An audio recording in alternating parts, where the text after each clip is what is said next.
क्रांतिकारी सलाम, बधाई कि आप लोग दूर दूर से अलग अलग प्रांतों से आए हैं यहाँ पे। ये सबसे जरूरी लड़ाई है।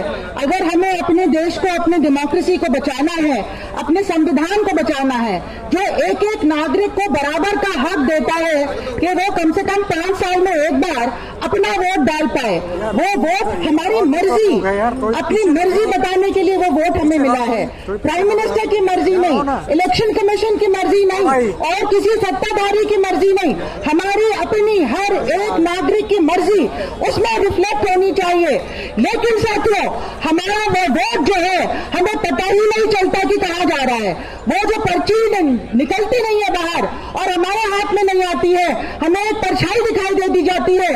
और इतने सारे यहाँ पे आंकड़े आए हैं जो दिखाते हैं कि ईवीएम में धांधली चल रही है। चाहे वो 40 लाख में से 20 लाख ईवीएम मशीनें है ही नहीं, उनका कोई रिकॉर्ड ही नहीं है। 40 लाख खरीदी गई, 20 लाख की रसीद दिखा रहे हैं, 20 लाख ईवीएम कहाँ पे है? क्या अदला बदली के लिए रखा जा रहा है? क्यों ईवीएम मशीनें हमें हर जगह मिलती है? टेम्पो में जा रही है, ट्रक में जा रही है, कब्रिस्तान में पड़ी है, होटलों में पड़ी है, कितने लोग पकड़े गए? आज तक कोई कार्रवाई किसी के खिलाफ नहीं की गई। कई जगह आप देखते हैं, अभी देखिए मध्य प्रदेश का ही हाल देखिए। ये लोग इतने ज्यादा डेस्परेट हैं कि 3 ऐसे प्रदेश में जहां पे पक्की बात थी कि ये हार रहे हैं, वहां पे उलट के इन्होंने कैसे अपनी जीत दिखाई। मध्य प्रदेश का एग्जाम्पल अगर आप लें तो 15,000 कंप्लेंट इलेक्शन कमीशन की वेबसाइट पे जा चुके थे इलेक्शन के दौरान, मतदान के दौरान।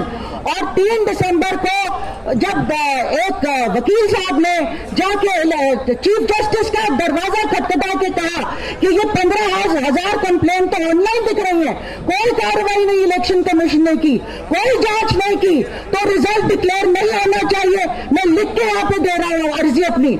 चीफ जस्टिस ने कहा कि आप पिटीशन फाइल कर दो। अब पिटीशन फाइल करने में तो टाइम लग ही जाता है। अब कहते हैं रिजल्ट आ गया, रिजल्ट क्यों नहीं रोका गया? इलेक्शन कमीशन क्यों नहीं अपॉइंटमेंट दे रहा है? इलेक्शन कमीशन की नीयत क्या है? इलेक्शन कमीशन क्या निष्पक्ष है? जो संविधान में उसका कर्तव्य दिखाया गया कि आपको फ्री एंड फेयर और ट्रांसपेरेंट इलेक्शन कराना है, पारदर्शिता होनी चाहिए। कहाँ पारदर्शिता? मुझे विश्वास नहीं कि मेरा वोट कहाँ जा रहा है। इलेक्शन कमीशन चाहता है कि वो जहां मर्जी उसकी हो वहां जाए वोट। नहीं, इलेक्शन कमीशन की मर्जी नहीं, सत्ता की मर्जी नहीं, मेरी मर्जी होनी चाहिए मेरे वोट में। जो मुझे विश्वास नहीं हो रहा है, एक नागरिक के तौर पे मैं डिमांड करती हूं कि ये ईवीएम मशीन तुरंत हटा के एक पारदर्शक तरीके से, जैसे बैलेट पेपर पे होता है, वहां पे चाहे बूथ कैप्चरिंग हो, कम से कम दिखाई तो देता है, तब हम मांग सकते हैं कि आप वीपोल कराओ। लेकिन ईवीएम में तो पता ही नहीं चलता है मशीन के अंदर क्या सॉफ्टवेयर डाल दिया। साथियों, सुप्रीम कोर्ट ने 2013 में जब भाजपा की पार्टी ने कितने आंदोलन किए कि ईवीएम हटाओ, वो खुद ही आंदोलन कर रहे थे और पिटीशन भी फाइल कर रहे थे। सुप्रीम कोर्ट ने कहा कि ईवीएम में भरोसा नहीं हो सकता है, 2013 में कहा, और ये कहा कि वीवीपैट मशीन से स्लिप बाहर आनी चाहिए, उसको बॉक्स में डालना चाहिए।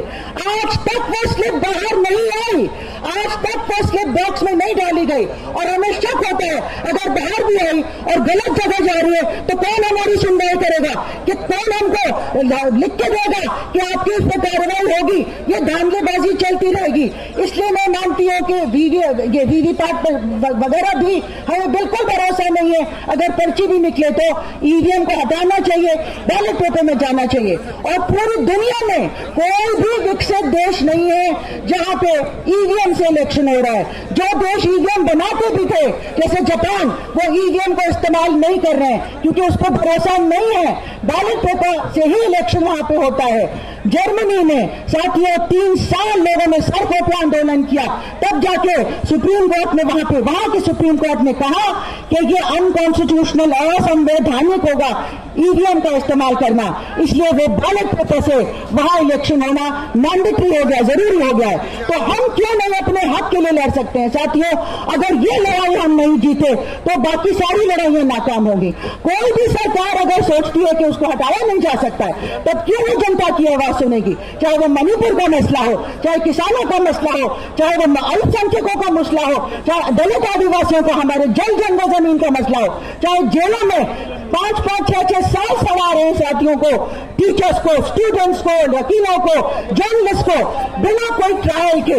यहाँ पे कोई एक कानून नहीं है। जो सत्ताधारी है, उनके करीब के लोग हैं या अंबानी अडानी जैसे पूंजीवादी हैं, उनके लिए एक कानून है, और बाकी जनता, जो गरीब जनता है, हम सब जो अपनी आवाज उठाना चाहते हैं अपनी डेमोक्रेसी को बचाने के लिए, हम सब के लिए वो कानून नहीं है। हमारे लिए सिर्फ जेल है, हमारे लिए सिर्फ ईडी है, हमारे लिए सिर्फ सीबीआई है, हमारे लिए बेल भी नहीं है। तो साथियों, अगर हमें अपने देश को बचाना है और दोबारा से गुलाम देश नहीं बनना है, अगर ये ईवीएम चलता रहा तो विदेशी ताकतें भी इसमें हैकिंग करके, चाहे वो पेगासस हो, चाहे कोई और तरीका हो, हैकिंग करके हमारी जनता को, हमारी सरकार को कंट्रोल कर सकते हैं और हम दोबारा गुलाम बन जाएंगे। इसलिए हमारी आजादी की ये दूसरी लड़ाई है और एक एक नागरिक को इसमें शामिल होना है।